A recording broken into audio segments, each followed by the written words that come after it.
You doing life your way or are you doing it God's way? Doing life God's way means aligning our daily choices with His Word and trusting His wisdom over our own understanding.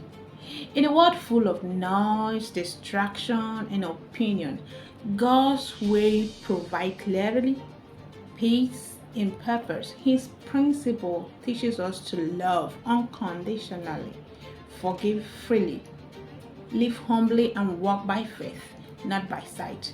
Though it may not always be popular path, but it's always the right one. Yes. Proverbs 3:5-6 says something. Trust in the Lord with all your heart. It said, lean not on your own understanding. He said, in all your ways, acknowledge Him. He said, He will direct your path. Yes, the Lord will direct your path. This is just to remind us that God's way leads to direction, it leads to stability, it also leads to everlasting peace when we choose to obey Him, even when it's hard or we don't understand. He honors that obedience with grace and blessing. Doing life God's way doesn't promise a life without trials, but at least it guarantees that we never walk alone. His presence become our strength, and His word our compass.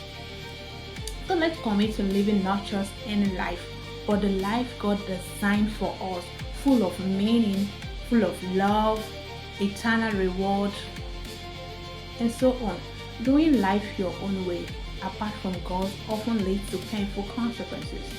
Proverbs 14 verse 12 says, there is a way that seems right unto man.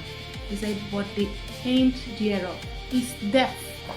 Choosing a self-will over God's guidance results in confusion, destruction, and spiritual emptiness. Adam and Eve disobeyed God and faced Hazael, and Saul lost his throne just because of rejecting God's instruction. When we ignore God, we forfeit His peace and protection over us. But when we surrender to His will, we find true purpose and lasting joy. God's way leads to life. Our way can lead to death or loss. So doing life God's way brings peace, brings clarity and purpose. It means choosing obedience over convenience, faith over fear, and love over hate. Trusting that His plan is always the best for us.